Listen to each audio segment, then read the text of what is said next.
CNC machines and automation. हमने शुरू की हुई अपनी 6th यूनिट यानी कि automation and NC system.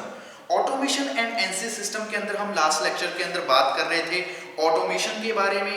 Automation के बाद हमने बात की थी टाइप्स के बारे में कि ऑटोमेशन हमारे कितने प्रकार की होती है, या फिर बात कर सकते हैं क्लासिफिकेशन ऑफ ऑटोमेशन। तो हमारी जो ऑटोमेशन होती है वो होती है 3 प्रकार की।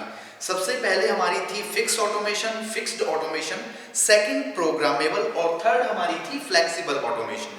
उसके बाद हमने बात की ऑटोमेशन की एडवांटेज के बारे में कि ऑटोमेशन की हमें जरूरत क्यों है, एडवांटेज, और हमने बात की थी रीजंस फॉर ऑटोमेशन कि ऑटोमेशन हम करते क्यों हैं। जो भी हमारी इंडस्ट्रीज हैं, इंडस्ट्रीज के अंदर जो हम ऑटोमेशन करते हैं उसकी जरूरत क्यों है। आज हम बात करेंगे इस लेक्चर के अंदर डिसएडवांटेज ऑफ ऑटोमेशन के बारे में। जो हमारा फर्स्ट टॉपिक रहेगा इस लेक्चर का वो क्या रहेगा, disadvantage of automation. Last lecture में हमने एडवांटेज के बारे में बात की थी, इसमें हम बात करते हैं डिसएडवांटेज कि क्या क्या डिसएडवांटेज हैं ऑटोमेशन की। कि अगर हम ऑटोमेशन का यूज कर रहे हैं हमारी इंडस्ट्रीज के अंदर, हमारी जो भी फैक्ट्रीज हैं वहां पे अगर हम ऑटोमेशन का यूज करते हैं तो क्या डिसएडवांटेज है। तो सबसे पहली जो डिसएडवांटेज रहती है ऑटोमेशन की इंडस्ट्रीज के अंदर वो क्या है, वो है lower skill level of workers. कि जो भी हम वर्कर्स यूज करते हैं हमारी इंडस्ट्रीज के अंदर, वो जब मतलब ऑटोमेशन की रिगार्डिंग हम बात करते हैं, ऑटोमेशन ऑटोमेटिक जो हमारी मशीनें होती है ऑटोमेशन को ऑपरेट करने के लिए जब हम वर्कर्स का यूज करते हैं तो उन वर्कर्स के अंदर स्किल की क्या होती है, कमी होती है, यानी कि उनके अंदर लो स्किल होती है जिसकी वजह से वो प्रॉपरली ऑटोमेटिक तरीके से मशीनरी पर काम नहीं कर पाते, जो कि क्या रहती है एक डिसएडवांटेज।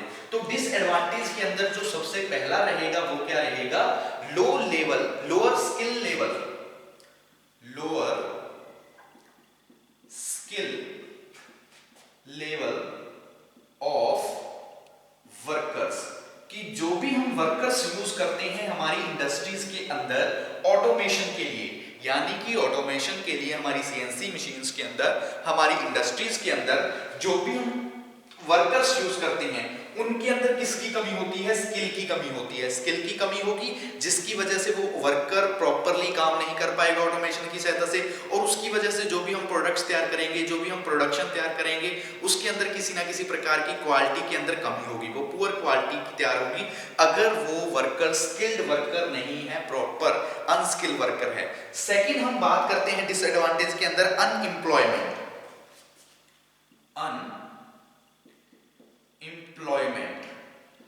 अनएम्प्लॉयमेंट मतलब बेरोजगारी। कि अगर हम इंडस्ट्रीज के अंदर वर्कर की बजाय, मान लीजिए हमारी इंडस्ट्रीज है वहां पे हम ऑटोमेशन का यूज नहीं कर रहे, अगर हम ऑटोमेशन का यूज नहीं कर रहे तो मतलब जो भी हम काम करेंगे वो करेंगे वर्कर की सहायता से।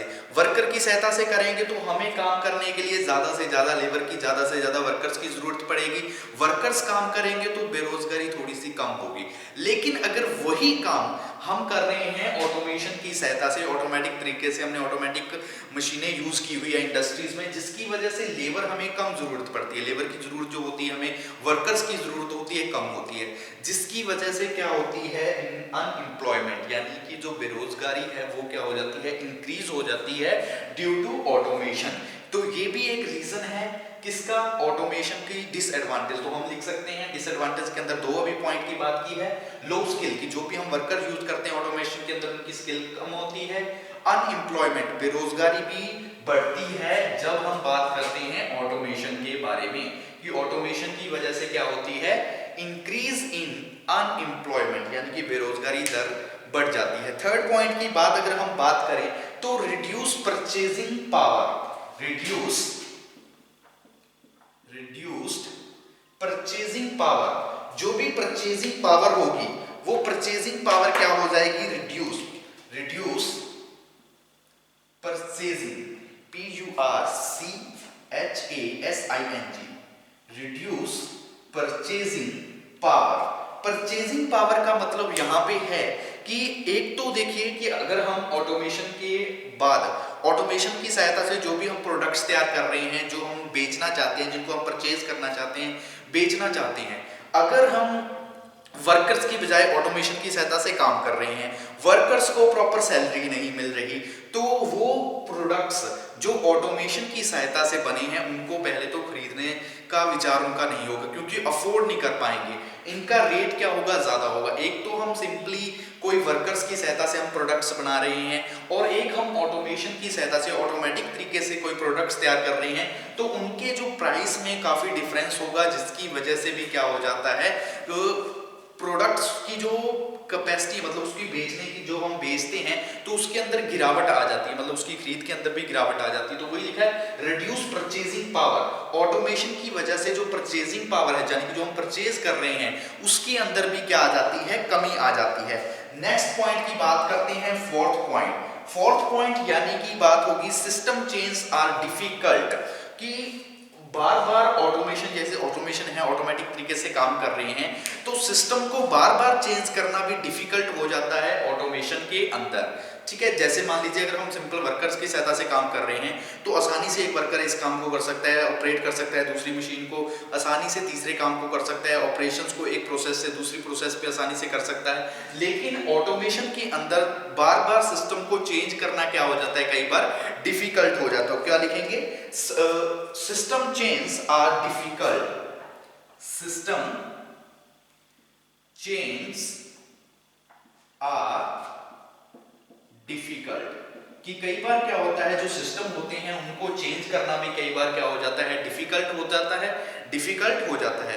नेक्स्ट हम बात करते हैं फिफ्थ पॉइंट की। फिफ्थ पॉइंट के अंदर आ जाएगा high cost, high cost and long term payback, high cost and long term payback, payback.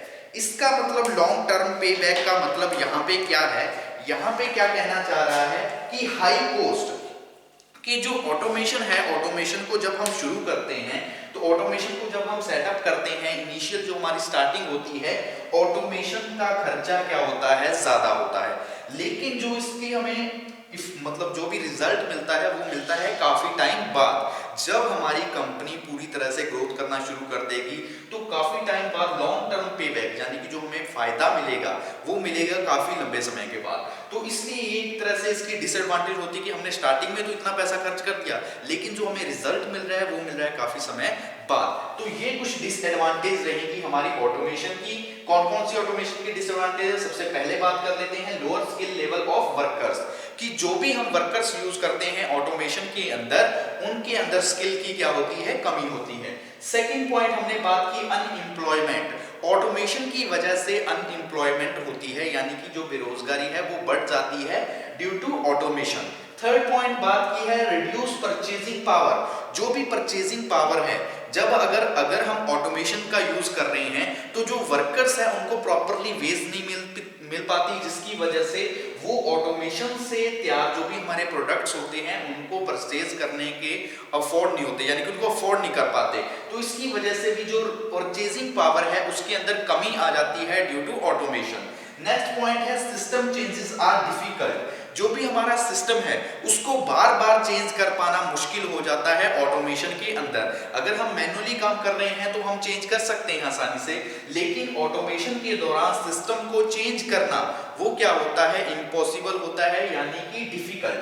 Next point में हमने बात की high cost and long term पे बैक, यानी कि जो भी ऑटोमेशन है, जब हम ऑटोमेशन स्टार्टिंग करते हैं, ऑटोमेशन की सेटअप करते हैं हमारी इंडस्ट्रीज के अंदर, तो हाई कॉस्ट यानी कि उनका जो खर्च होता है, लगाने का इन्वेस्टमेंट होती है, वो होती है हाईली इन्वेस्टमेंट, यानी कि हमें ज्यादा खर्च करना पड़ता है, लेकिन जो हमें रिजल्ट मिलता है वो मिलता है लॉन्ग टर्म पे, यानी कि काफी समय के बाद, जो कि एक तरह से हमारे लिए क्या रहेगी, डिसएडवांटेज किसकी, ऑटोमेशन की। तो ये तो हमने बात की ऑटोमेशन की डिसएडवांटेज के बारे में। अब हम बात कर लेते हैं application of automation, applications of automation के बारे में, कि ऑटोमेशन की एप्लीकेशंस क्या हैं, एप्लीकेशंस ऑफ ऑटोमेशन।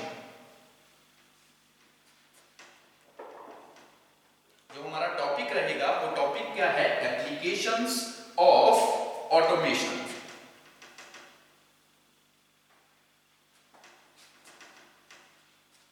ठीक है, शुरू करते हैं। टॉपिक है हमारा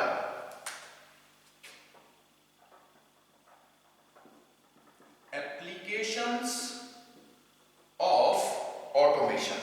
देखिए ऑटोमेशन यानी कि जो हम ऑटोमेटिक तरीके से काम कर रहे हैं उसकी एप्लीकेशंस की हम वहां उसका यूज कहां पे कर सकते हैं।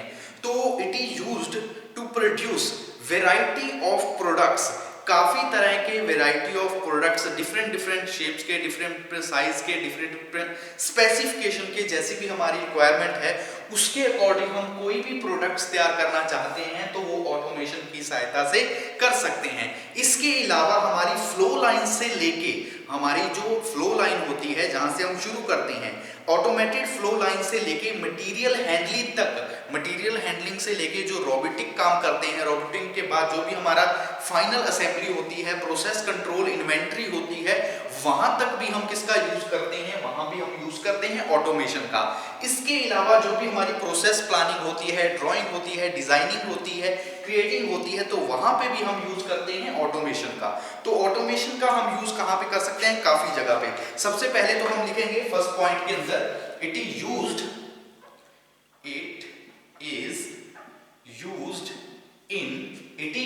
in variety of products, it is used in various products, it is used in various products, ठीक है, it is used in various products to produce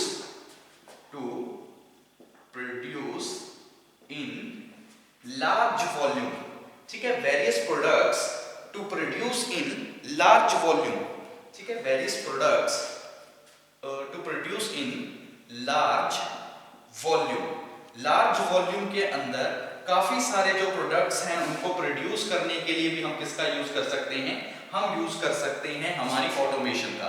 second point के अंदर बात करें कि इसका हम यूज किस कहां पे करते हैं, इन ऑटोमेशन या फिर इन industries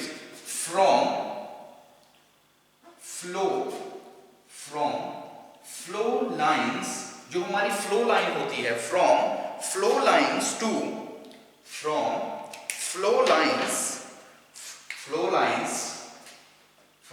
lines for material handling, ठीक है, मटेरियल हैंडलिंग तक। और हम कहां पे सकते हैं, material handling to robot and process control, जो भी हमारे प्रोसेस कंट्रोल ऑपरेशंस होते हैं, एंड प्रोसेस कंट्रोल ऑपरेशंस, ठीक है, प्रोसेस कंट्रोल ऑपरेशंस। तो वहां पर भी हम किसका यूज कर सकते हैं, वहां पे भी हम यूज कर सकते हैं हमारी ऑटोमेशन का, वहां पे भी हम किसका यूज कर सकते हैं, ऑटोमेशन का। नेक्स्ट पॉइंट में अगर हम बात कर ले थर्ड पॉइंट के अंदर कि ऑटोमेशन का और हम यूज कहां पे कर सकते हैं, कि इसका हम यूज कर सकते हैं मेंटल वर्क में। It is also used in mental works like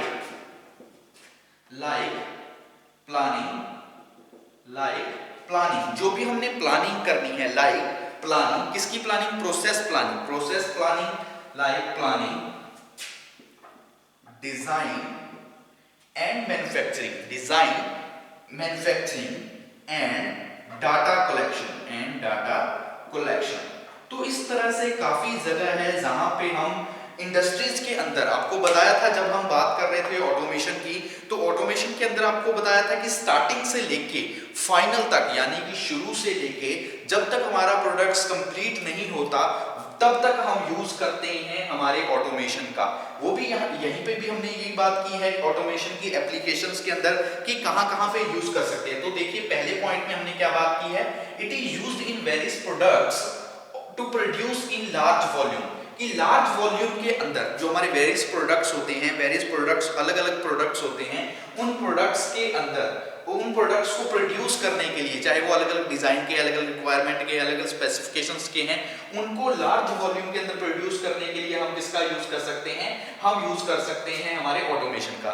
second point के अंदर हमने बात की है इन industries from flow line for materials handling to robot and process control operations, कि हमारी इंडस्ट्रीज के अंदर जो हमारी ऑटोमेटेड फ्लो लाइन होती है, जहां पे हम मटेरियल को हैंडल करते हैं रोबोट की सहायता से, मटेरियल हैंडलिंग को रोबोट की सहायता से, या फिर जो हमारी प्रोसेस कंट्रोलिंग टेक्निक्स होती है, टेक्नोलॉजी होती है, तो उन सब टेक्नोलॉजी के अंदर, मटेरियल हैंडलिंग के अंदर, शेड्यूलिंग के अंदर भी हम किसका यूज करते हैं? ऑटोमेशन का यूज करते हैं। नेक्स्ट पॉइंट में बात की, it is also used in mental work, ठीक है, सॉरी यहाँ पे मेटल वर्क नहीं आएगा, यहाँ पे आएगा mental work. It is also used in mental work. Mental, ये मेंटल यानी कि जो हमारा दिमागी वर्क होता है, जैसे हमने डिजाइनिंग करनी है, ड्राइंग करनी है, प्लानिंग करनी है, डाटा कलेक्शन करना है, तो इन सब जगह पे भी हम किसका यूज कर सकते हैं? हम यूज कर सकते हैं ऑटोमेशन का। हम किसका यूज कर सकते हैं? ऑटोमेशन का। तो ये हमारी कुछ एप्लीकेशंस रहेंगी ऑटोमेशन की। कौन कौन सी? कि लार्ज वॉल्यूम, यानी कि लार्ज मात्रा में अगर हमने प्रोडक्ट्स प्रोड्यूस करने हैं, वैरायटी ऑफ डिजाइन के, मतलब अलग अलग शेप्स के, अलग अलग डिजाइन के, अलग अलग स्पेसिफिकेशन के, तो वो हम ऑटोमेशन की सहायता से बना सकते हैं। सेकंड पॉइंट में हमने बात की कि इंडस्ट्रीज के अंदर फ्लो लाइन से लेके फ्लो लाइंस तक, रोबोटिक्स तक, उसके बाद प्रोसेस कंट्रोलिंग तक, मटेरियल हैंडलिंग तक, शेड्यूलिंग तक, सारे काम हम कर सकते हैं ऑटोमेशन की सहायता से। नेक्स्ट पॉइंट में बात की कि it is also used in mental work. जो हमारा मेंटली वर्क होता है, जो हम कंपनी में करते हैं, इंडस्ट्रीज में करते हैं, जैसे हमने डिजाइनिंग करनी है, ड्राइंग करनी है, या फिर डाटा कलेक्शन करनी है, प्रोसेस प्लानिंग करनी है, तो वहां पे भी हम यूज कर सकते हैं ऑटोमेशन का। तो वहां पे भी हम किसका यूज कर सकते हैं? ऑटोमेशन का। तो अब हम बात कर लेते हैं, ये तो हमने ऑटोमेशन के बारे में बात कर ली। ऑटोमेशन की सबसे पहले ऑटोमेशन के बारे में, ऑटोमेशन की जो भी हमारे टाइप्स थे ऑटोमेशन के, आपको बताया 3 प्रकार के टाइप्स थे हमारे। कौन कौन से? फिक्स्ड ऑटोमेशन, प्रोग्रामेबल ऑटोमेशन और हमारा फ्लेक्सिबल ऑटोमेशन। उसके बाद हमने बात की ऑटोमेशन के रीजन के बारे में, कि जो हम ऑटोमेशंस करते हैं उनका कारण क्या है, कि किस वजह से हमें ऑटोमेशन की जरूरत पड़ी इंडस्ट्रीज के अंदर। नेक्स्ट हमने बात कर ली एडवांटेज के बारे में, डिसएडवांटेज के बारे में और एप्लीकेशन ऑटोमेशंस के बारे में। अब हमारे क्या है, कुछ छोटे छोटे टॉपिक्स हैं जिनके बारे में हम बात करते हैं कि जो हम अपनी इंडस्ट्रीज के अंदर यूज करते हैं। जो हमारे एनसी सिस्टम होते हैं, जैसे सीएनसी हमारी इंडस्ट्रीज होती है, वहां पे जो हम यूज करते हैं, तो उनके बारे में बात कर लेते हैं। जैसे कि हमारा सबसे पहले जो सिस्टम रहेगा वो हमारा क्या है? एक ऑटोमेटेड असेंबली सिस्टम। एक हमारा सिस्टम है, ये हमारे पास 3-4 सिस्टम होंगे जिन सिस्टम्स के बारे में हम बात करेंगे। तो सबसे पहले जो हमारे पास सिस्टम रहेगा वो है ऑटोमेटेड असेंबली सिस्टम। फर्स्ट जो हमारा सिस्टम है वो है ऑटोमेटेड असेंबली, ऑटोमेटेड असेंबली, ठीक है, ASSEMBLY, असेंबली सिस्टम्स। सिस्टम्स जिसको हम क्या बोल सकते हैं? AAS, ये सिस्टम भी बोल सकते हैं, ठीक है। आपको बताया कि कुछ हमारे सिस्टम्स रहेंगे जिन सिस्टम के बारे में अब हम बात करते हैं ऑटोमेशन के बाद। तो फर्स्ट जो हमारा सिस्टम है वो है ऑटोमेटेड असेंबली सिस्टम, यानी कि ऑटोमेटेड असेंबली सिस्टम बोल सकते हैं, या फिर इसको बोल सकते हैं AAS। A का मतलब ऑटोमेटेड, A का मतलब असेंबली, S का मतलब सिस्टम। तो देखिए ऑटोमेटेड जो हमारा सिस्टम है, जहां फिर बोल सकते हैं ऑटोमेटेड असेंबली सिस्टम है, ये क्या है? तो ऑटोमेटेड असेंबली सिस्टम के अंदर हम यूज करते हैं वर्क स्टेशंस का, ना कि हम ह्यूमन बींग्स का। यानी कि जो भी हम ऑटोमेटेड सिस्टम है ये हम यूज करते हैं हमारे वर्क स्टेशन पे, ना कि हम किसी वर्कर्स के रिगार्डिंग, या फिर बोल सकते हैं ह्यूमन बेस के रिगार्डिंग, ह्यूमन बीइंग की रिगार्डिंग नहीं यूज करेंगे। इसका हम यूज करेंगे वर्क स्टेशन पे।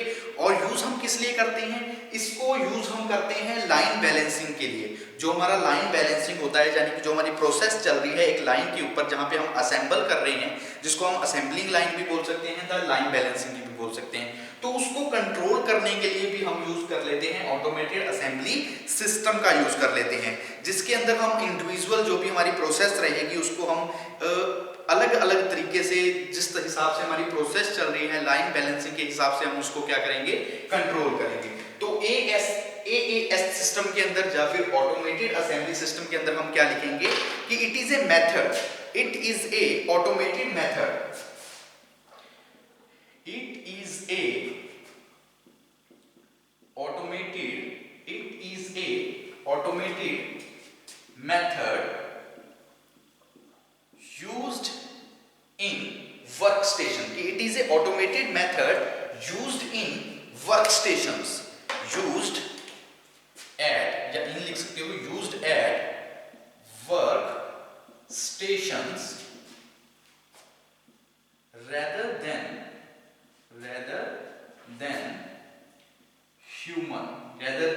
human beings, कि जो हमारे ह्यूमन बींग्स हैं उनकी बजाय इसका जो ऑटोमेटेड जो हमारा ऑटोमेटेड असेंबली सिस्टम है यानी कि AAS, इसका हम यूज कहां पे करते हैं? इसका हम यूज करते हैं वर्क स्टेशन पे, ना कि रेदर देन ह्यूमन बीइंग की बजाय हम यूज करते हैं वर्क स्टेशन के अंदर। ठीक है। It is also help in, ये किसमें काम करता है? जो हमारी बैलेंसिंग होती है उसके अंदर भी काम करता है। It is also help in, it is, ठीक है, it is also helps in line balancing. जो हमारी लाइन बैलेंसिंग होती है, लाइन को बैलेंसिंग करना यानी कि जिस लाइन पे हमारी पूरी प्रोसेस चल रही होगी उस लाइन बैलेंसिंग को के अंदर भी हम यूज कर सकते हैं हमारी ऑटोमेटेड असेंबली सिस्टम का। नेक्स्ट हम क्या बात करेंगे कि line balancing problem is to arrange individual process. Line balancing जो हमारी प्रॉब्लम होती है इसके अंदर एक प्रॉब्लम रहती है कि इंडिविजुअल प्रोसेस को कंट्रोल करना। तो हम क्या लिखेंगे? Line balancing problem is to arrange the individual process. ठीक है। Line balancing is a, line balancing, ठीक है, लाइन, ठीक है, balancing is a problem to arrange the individual process, and task,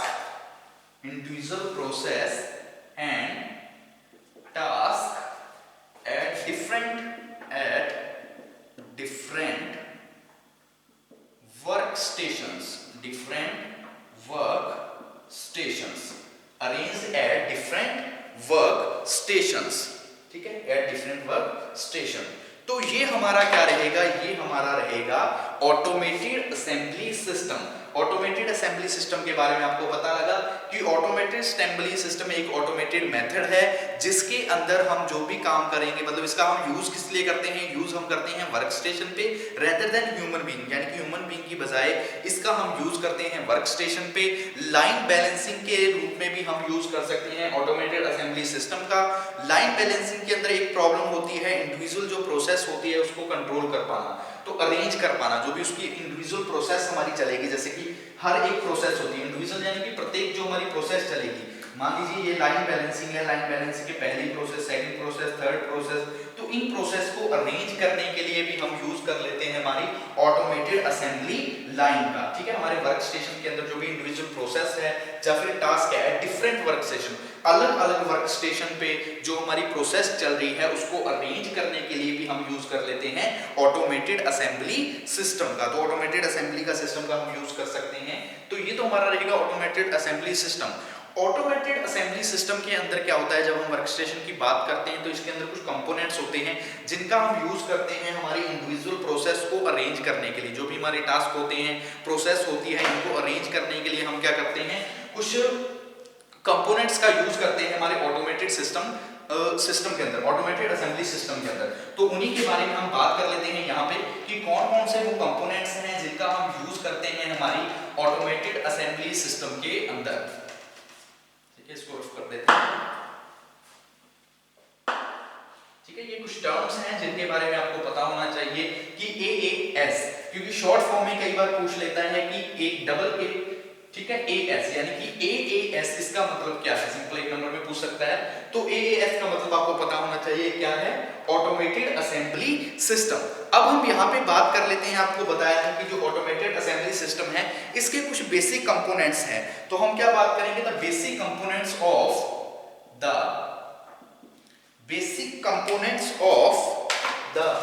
basic components of AAS, कि जो हमारा AAS system है इसके कुछ बेसिक कंपोनेंट्स हैं। जैसे कि फर्स्ट कंपोनेंट की बात करें तो वो इसके अंदर होता है होपर, वो होता है HOPPER, होपर। सेकंड जो हमारा कंपोनेंट रहता है हमारे ऑटोमेटेड असेंबली सिस्टम के अंदर, वो हमारा जो दूसरे नंबर पे रहेगा वो हमारा होता है parts feeder. Parts feeder. Third number पे जो हमारा कंपोनेंट है वो हमारा रहेगा feed track. Feed track. Fourth number पे जो हमारा लास्ट हमारा रहेगा वो है एस्केपमेंट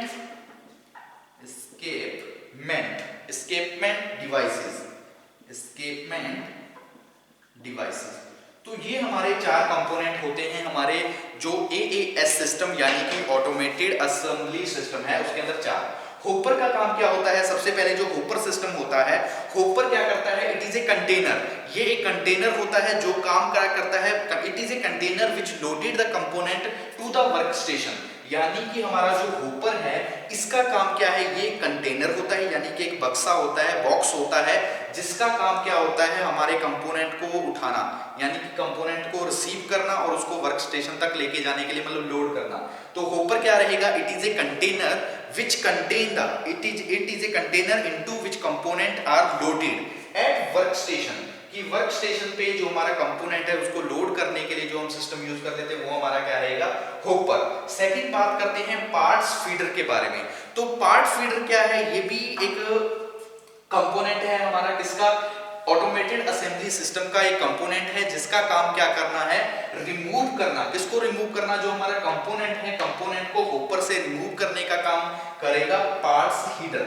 पार्ट फीडर होपर का काम क्या है? कि ये कंटेनर है जिसके अंदर लोड होगा। क्या लोड होगा? हमारा कंपोनेंट होगा। पार्ट फीडर क्या करेगा? पार्ट फीडर रिमूव करेगा। किसको रिमूव करेगा? जो हमारा कंपोनेंट है उसको कंटेनर से, होपर से क्या करेगा? रिमूव करेगा। थर्ड पॉइंट है फीड ट्रैक। फीड ट्रैक का काम क्या है? ये क्या होता है? ड्रिवन प्लेट होता है, मतलब ड्रिवन पावर ड्रिवन एक सिस्टम होता है हमारा फीड ट्रैक। इसके अंदर क्या होगा? They are used to transfer component from hopper to work station. यानी कि जहां पे हम काम कर रहे हैं, जो हमारी इन्वेंटरी है, तो फीड ट्रैक का काम क्या होगा? जो हमारा कंपोनेंट है उसको ट्रैवल मतलब उसको ट्रैक करवाना, उसको ड्रिवन करवाना। कहां तक ड्रिवन करवाना? जहां पे उसकी लोकेशन है, जहां तक हम उसको इन्वेंटरी में पहुंचाना चाहते हैं वहां तक पहुंचाने के लिए हम यूज करते हैं। नेक्स्ट है एस्केपमेंट डिवाइस। एस्केपमेंट डिवाइस का काम क्या होता है? They remove the component from track at regular interval time. कि एस्केप डिवाइस का काम क्या है? जब हमारा पूरी प्रोसेस कंप्लीट हो जाती है तो कुछ इंटरवल के बाद यानी कुछ टाइम के बाद ये क्या करता है? ट्रैक से हमारे कंपोनेंट को क्या कर देता है? रिमूव कर देता है, हटा देता है। तो ये हमारे कुछ बेसिक चार कंपोनेंट रहेंगे किसके? एएएस यानी कि ऑटोमेटेड असेंबली सिस्टम के। होपर का पता लगा। उसके बाद होपर के अंदर क्या है? कंटेनर होगा जिसके अंदर कंपोनेंट लोड करेंगे। पार्ट फीडर उन कंपोनेंट्स को हमारे होपर से रिमूव करवाएगा यानी कि अलग करवाएगा। फीड ट्रैक के अंदर पावर ड्रिवन सिस्टम होगा यानी कि इसको हम ड्राइव करवाएंगे हमारे कंपोनेंट को वर्क स्टेशन तक, लोकेशन तक। और एस्केपमेंट डिवाइस के अंदर हम क्या करेंगे? रिमूव कर देंगे ट्रैक से आफ्टर सम इंटरवल यानी कुछ टाइम के बाद हम उसको क्या करेंगे? रिमूव करेंगे। तो ये हमारे क्या रहेंगे? कुछ बेसिक कंपोनेंट ऑफ एएएस यानी कि ऑटोमेटेड असेंबली सिस्टम के।